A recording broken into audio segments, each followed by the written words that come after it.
करुणाकर दीनबन्धो श्रीपार्वती समुखपङ्कज पद्मबन्धो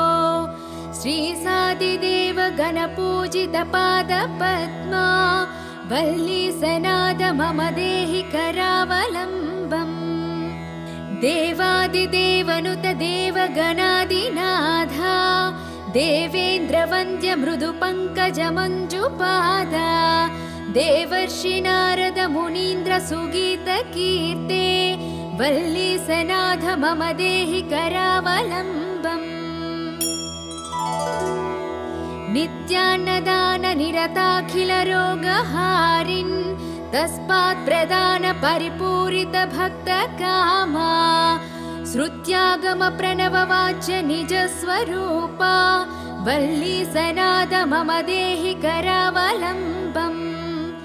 क्रौञ्चासुरेन्द्र परिखण्डन शक्ति शूला पाशादिशस्त्र परिमण्डित दिव्यपाने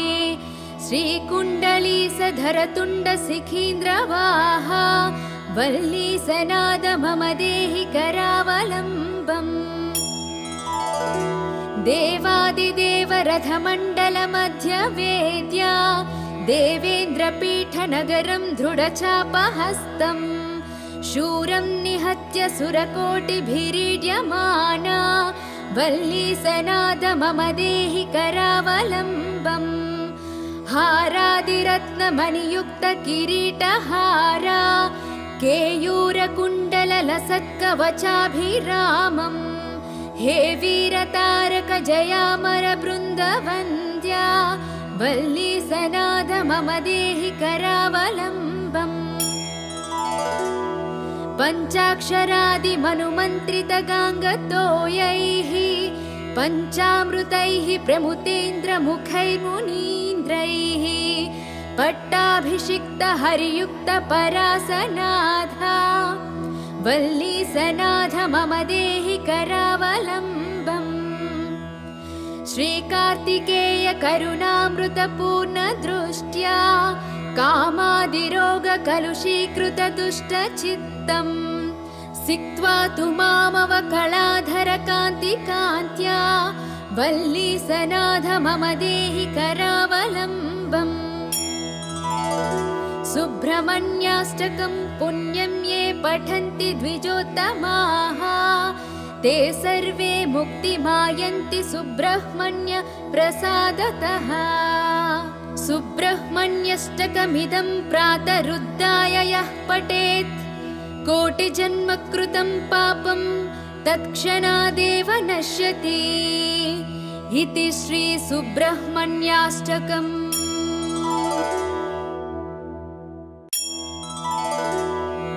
हे स्वामिनाथ करुणाकर दीनबन्धो श्रीपार्वती समुखपङ्कज पद्मबन्धो श्रीसादिदेव गणपूजित पादपद्मा वल्ली सनाद मम देहि करावलम्बम् देवादिदेवनुत देवगणादिनाथा देवेन्द्रवन्द्य मृदुपङ्कज मञ्जुपादा देवर्षि नारद मुनीन्द्र सुगीत कीर्ते वल्ली सनाथ मम देहि करावलम्बम् नित्यान्नदान निरताखिल रोगहारिन् तस्मात् प्रदान परिपूरित भक्त कामा श्रुत्यागम प्रणव वाच्य निज स्वरूपा वल्ली सनाद मम देहि करावलम्बम् क्रौञ्चासुरेन्द्र परिखण्डन शक्ति शूला पाशादिशस्त्र परिमण्डित दिव्यपाने श्रीकुण्डली सधरतुण्ड सिखीन्द्रवाहा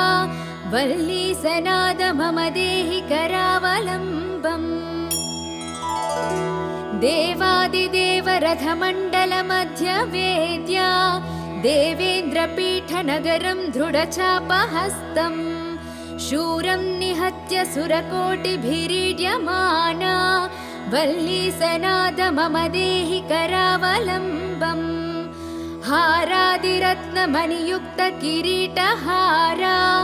केयूरकुण्डललसत्कवचाभिरामम् हे वीरतारक जयामर बृन्दवन्द्या वल्ली सनाद मम देहि करावलम्बम्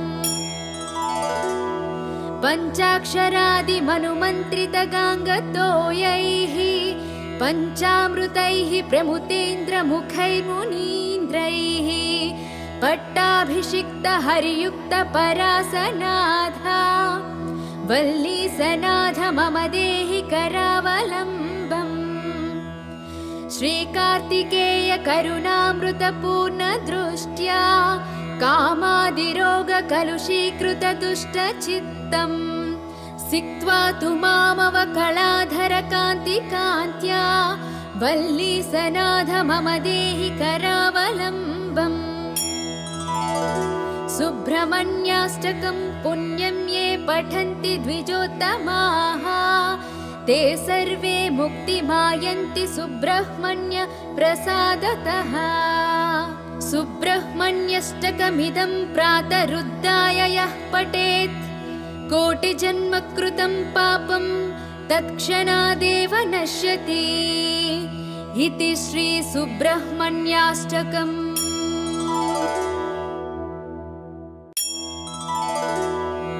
हे स्वामिनाथ करुणाकर दीनबन्धो श्री पार्वती समुख पंकज पद्मबन्धो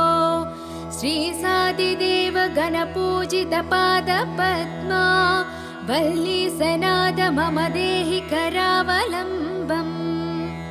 देवादिदेवनुत देवगणादिनाथा देवेन्द्र वन्द्य मृदु पंकज मंजुपादा देवर्षि नारद मुनीन्द्र सुगीत कीर्ते वल्ली सनाथ मम देहि करावलम्बम् नित्यान्नदान निरताखिल रोगहारिन् तस्मात् प्रदान परिपूरित भक्त कामा श्रुत्यागम प्रणव वाच्य निज स्वरूपा वल्ली सनाद मम देहि करावलम्बम् क्रौञ्चासुरेन्द्र परिखण्डन शक्ति शूला पाशादिशस्त्र परिमण्डित दिव्यपाने श्रीकुण्डलीसधर तुण्ड शिखीन्द्रवाहा वल्ली सनाद मम देहि करावलम्बम् देवादिदेव रथमण्डल मध्य वेद्या देवेन्द्रपीठ नगरं दृढचापहस्तम् शूरं निहत्य सुरकोटिभिरीड्यमाना वल्ली सनाद मम देहि करावलम्बम् हारादिरत्नमणियुक्त किरीटहारा केयूरकुण्डललसत्कवचाभिरामम् हे वीरतारक जयामर बृन्दवन्द्या वल्ली सनाद मम देहि करावलम्बम् पञ्चाक्षरादिमनुमन्त्रितगाङ्गतोयैः पञ्चामृतैः प्रमुतेन्द्रमुखैर्मुनीन्द्रैः पट्टाभिषिक्त हरियुक्त परासनाथा वल्ली सनाथ मम देहि करावलम्बम् श्रीकार्तिकेय करुणामृतपूर्ण दृष्ट्या कामादिरोगकलुषीकृत दुष्टचित्तम् सिक्त्वा तु मामवकलाधर कान्तिकान्त्या वल्ली सनाथ मम देहि करावलम्बम् सुब्रह्मण्याष्टकं पुण्यं ये पठन्ति द्विजोत्तमाः ते सर्वे मुक्तिमायन्ति सुब्रह्मण्य प्रसादतः सुब्रह्मण्यष्टकमिदं प्रातरुद्धाय यः पठेत् कोटिजन्म कृतं पापं तत्क्षणादेव नश्यति इति श्री सुब्रह्मण्याष्टकम्।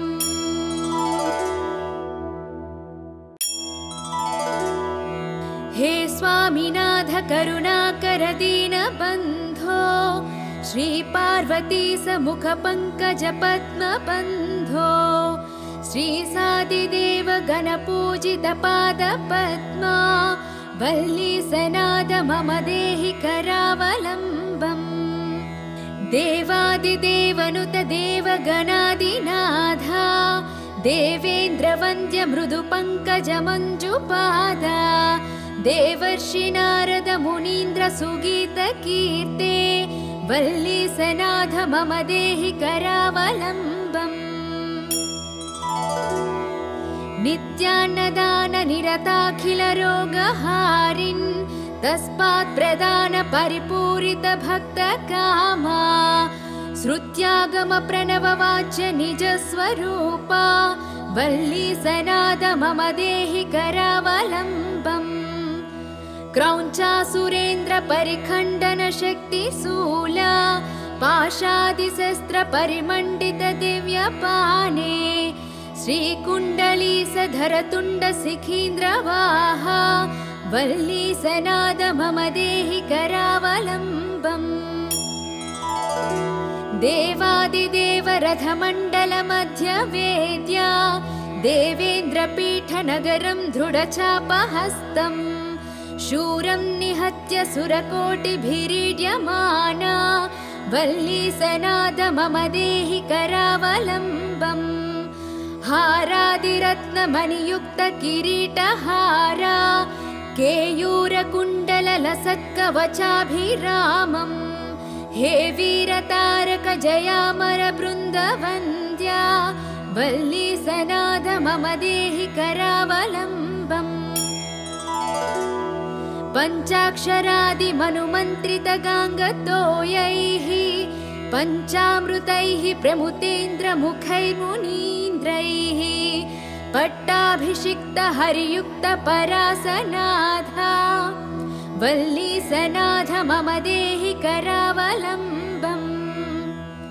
श्रीकार्तिकेय करुणामृतपूर्ण दृष्ट्या कामादिरोग कलुषीकृत दुष्टचित्तम् सिक्त्वा तु मामवकलाधर कान्तिकान्त्या वल्लीसनाथ मम देहि करावलम्बम् सुब्रह्मण्याष्टकं पुण्यं ये पठन्ति द्विजोत्तमाः ते सर्वे मुक्तिमायन्ति सुब्रह्मण्य प्रसादतः सुब्रह्मण्यष्टकमिदं प्रातरुद्धाय यः पठेत् कोटिजन्म कृतं पापं तत्क्षणादेव नश्यति इति श्री सुब्रह्मण्याष्टकम्।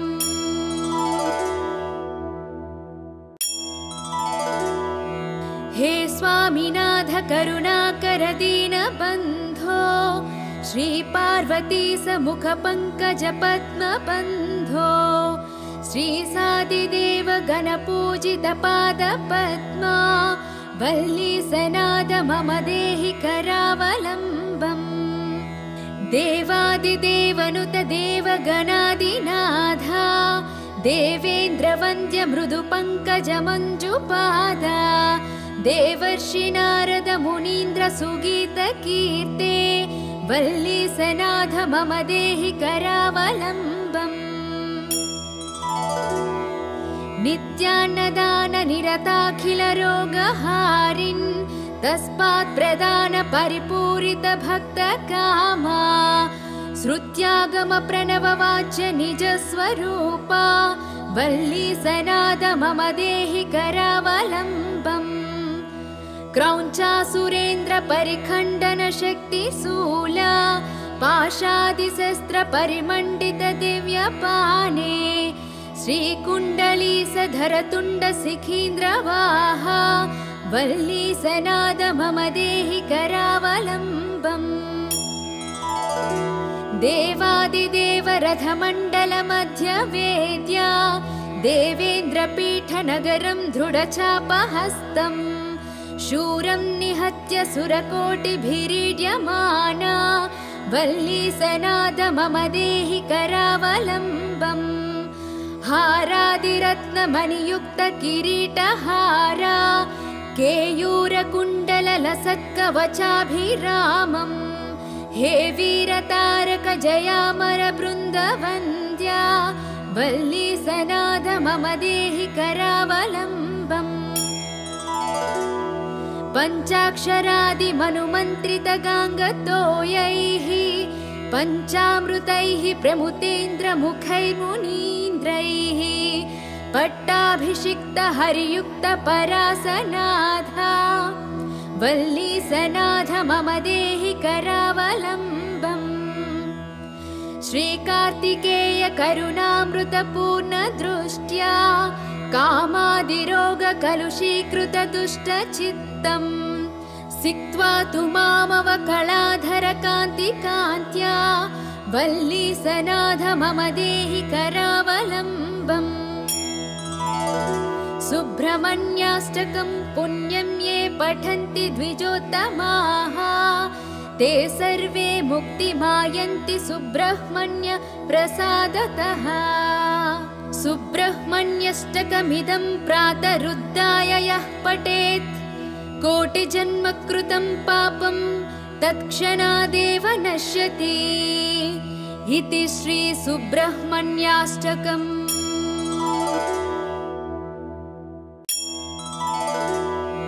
हे स्वामिनाथ करुणाकर दीनबन्धो श्रीपार्वती समुखपङ्कज पद्मबन्धो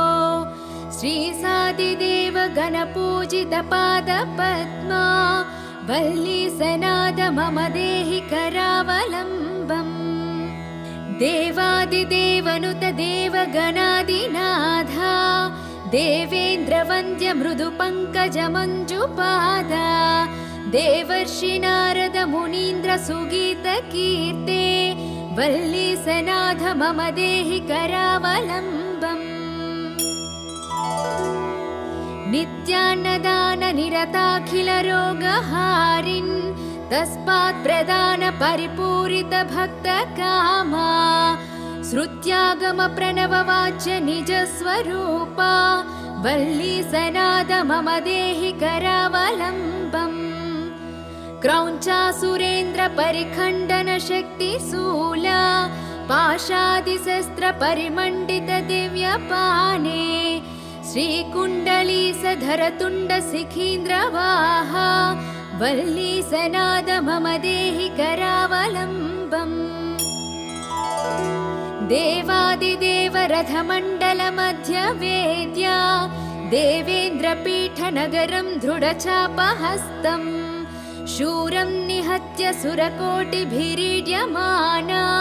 वल्लीसनाथ मम देहि करावलम्बम् हारादिरत्नमणियुक्त किरीटहारा केयूरकुण्डललसत्कवचाभिरामम् हे वीरतारक जयामर बृन्दवन्द्या वल्लीसनाथ मम देहि करावलम्बम् पञ्चाक्षरादिमनुमन्त्रितगाङ्गतोयैः पञ्चामृतैः प्रमुतेन्द्रमुखैर्मुनीन्द्रैः पट्टाभिषिक्तहरियुक्तपरासनाथा वल्लीसनाथ मम देहि करावलम्बम् श्रीकार्तिकेय करुणामृतपूर्णदृष्ट्या कामादिरोगकलुषीकृतदुष्टचित्तम् सिक्त्वा तु मामवकलाधरकान्तिकान्त्या वल्लीसनाथ मम देहि करावलम्बम् सुब्रह्मण्याष्टकं पुण्यं ये पठन्ति द्विजोत्तमाः ते सर्वे मुक्तिमायन्ति सुब्रह्मण्य प्रसादतः सुब्रह्मण्यष्टकमिदं प्रातरुद्धाय यः पठेत् कोटिजन्मकृतं पापं तत्क्षणादेव नश्यति इति श्री सुब्रह्मण्याष्टकम्।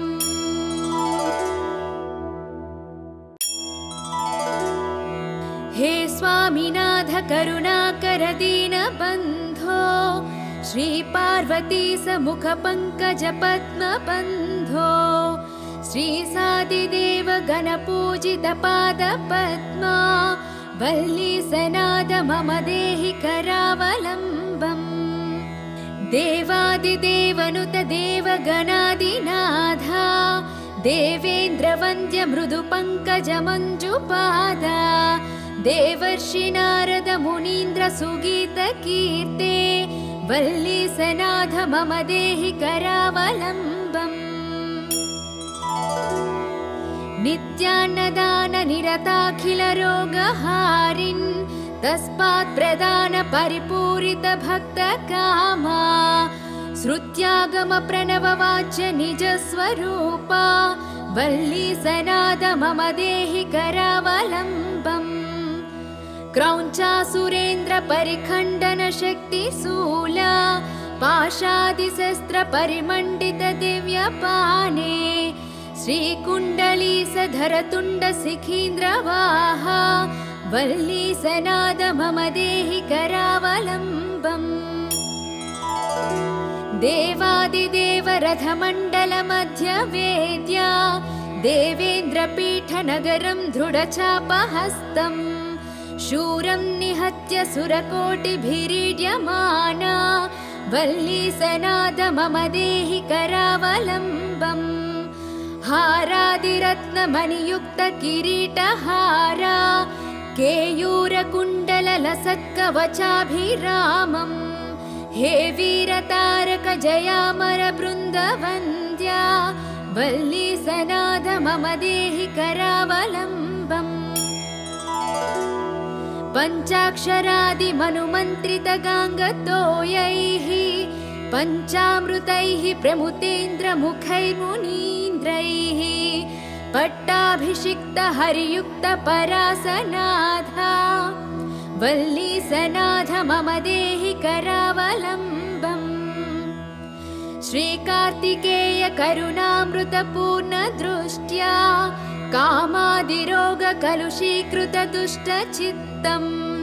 सिक्त्वा तु मामवकलाधर कान्तिकान्त्या वल्लीसनाथ मम देहि करावलम्बम् सुब्रह्मण्याष्टकं पुण्यं ये पठन्ति द्विजोत्तमाः ते सर्वे मुक्तिमायन्ति सुब्रह्मण्य प्रसादतः सुब्रह्मण्यष्टकमिदं प्रातरुद्धाय यः पठेत् कोटिजन्म कृतं पापं तत्क्षणादेव नश्यति इति श्री सुब्रह्मण्याष्टकम्।